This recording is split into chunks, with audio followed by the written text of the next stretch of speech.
Welcome, ladies and gentlemen. This is a series in which I try and teach you how to play Heroes of the Storm by analyzing some matches. Now, at the very start of this game, you might notice something kind of weird. Nobody seems to have any animations when they're moving, or even when they're fighting for that matter.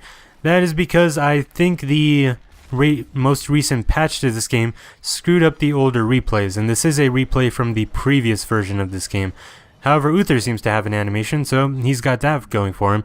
Nobody else seems to, though. Now, let's just ignore that and try to look at the actual gameplay, even though this is going to be kind of annoying. Anyway, the way you usually start off this map is 2 people on top, 2 people in the middle, and 1 person at the bottom, because usually those 2 people at the top and middle are going to try and fight it out for this watchtower and try and gain vision of the map. Now, this isn't incredibly important, mind you. It's not worth dying over. I feel like I have to point that out. Don't bother dying over trying to get vision. It's not worth it. You're just going to waste time ultimately, and you're going to probably miss out on some XP. Now, we have a particularly weird composition here, but it doesn't matter because honestly, what I'm talking about is having 2 people at the top and middle and 1 person at the bottom.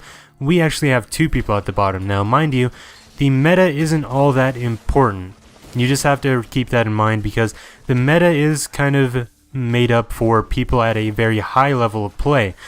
99% of characters, or players I should say, the meta simply isn't going to matter, and you shouldn't focus too hard on it. So if people on your team decide to go 2 bottom, it doesn't matter. Don't get mad or angry or early GG or any of that stupid kind of stuff that people seem to do. Just go along with it because it ultimately doesn't matter at this level. Now, the towers are about to spawn, so we have to immediately get into position to take them. Always remember, map objective is the most important thing in Heroes of the Storm. Always focus on it. Now, we seem to get control of the top pretty early. Luckily, I am here with my teammate, keeping him alive by just pressing Q over and over again.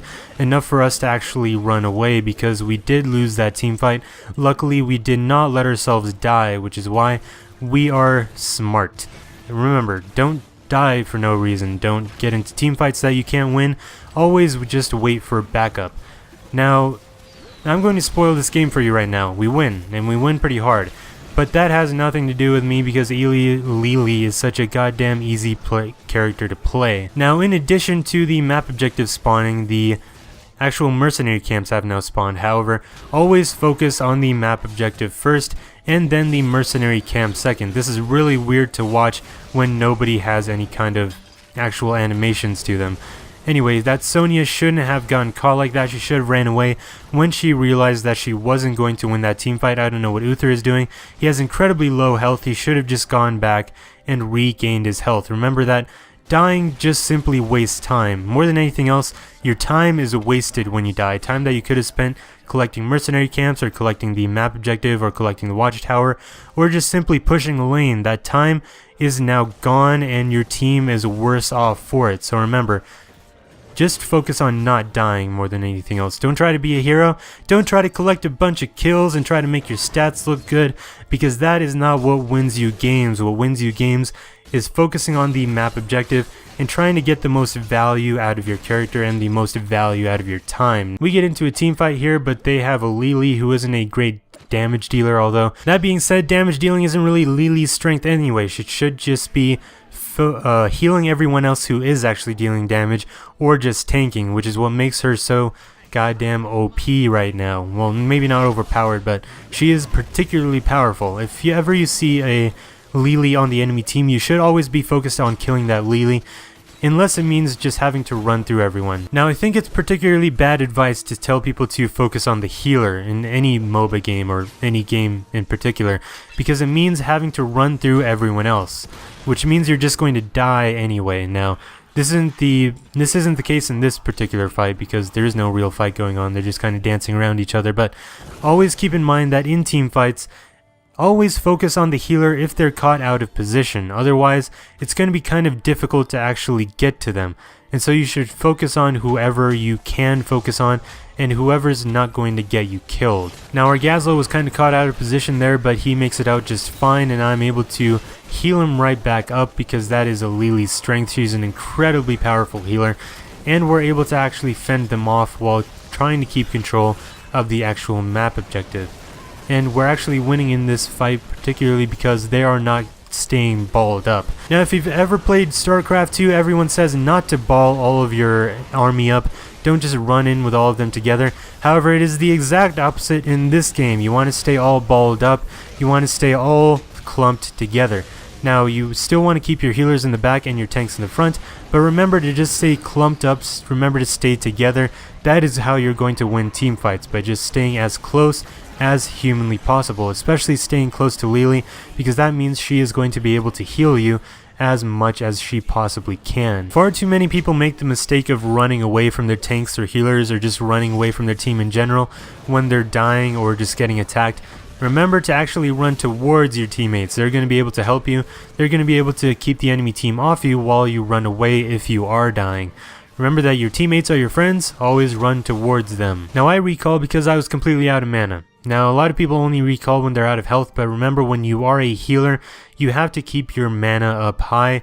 And remember to always get the most value as you possibly can out of your character, which is why I just kind of completely passed up that Merc camp, because Lily can't deal damage all that well, and I wouldn't be able to get that Merc camp particularly quickly. And I should have just been helping my teammates by healing them as much as possible in this team fight, which is why I forego that Merc camp and I just go straight towards my team, even though this team fight isn't particularly valuable. You have to keep in mind that team fights aren't always worth getting into, even if you're going to win, because there are more valuable things that you can be doing with your time, such as collecting Merc camps. Now, or the boss in this particular case. We should have been taking the boss because this is the most optimal time to do it. They only have 2 people up while we have all 5. We should have just focused on the boss right away as soon as we possibly could. Taking the boss has its downside because it means that our enemies are going to be able to take the actual map objective, which is very bad for us. They're able to do a ton of damage on our buildings, which is very, very bad, but still.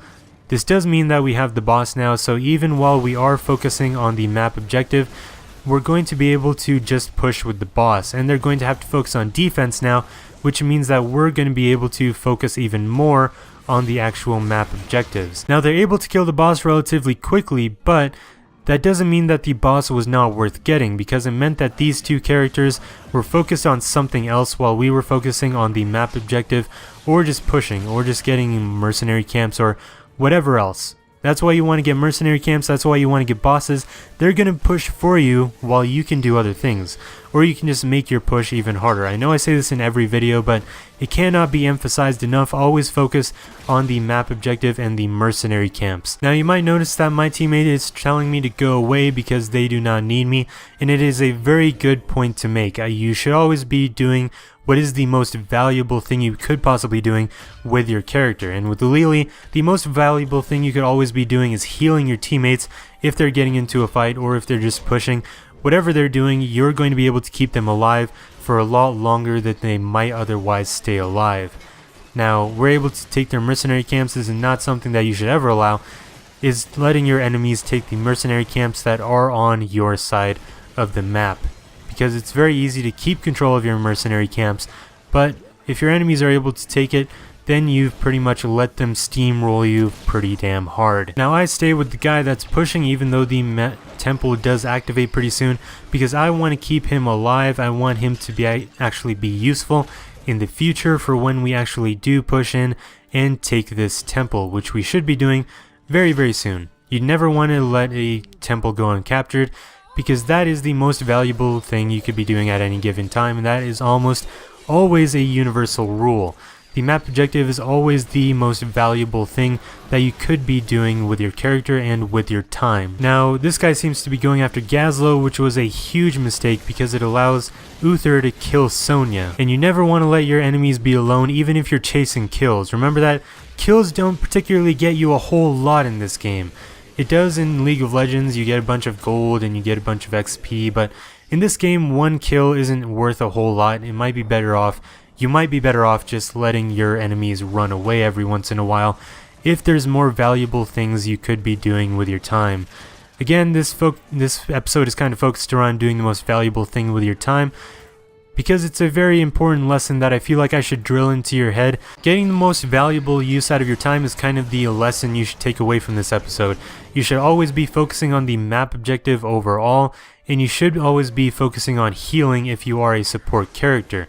And you should always focus on staying alive, because when you're dead, that's just a minute of you being absolutely worthless. Now, as you can see, we have both the map objectives right now, which means their fortresses, or just their defenses in general, are getting absolutely pummeled, and we're not even having to do any of it.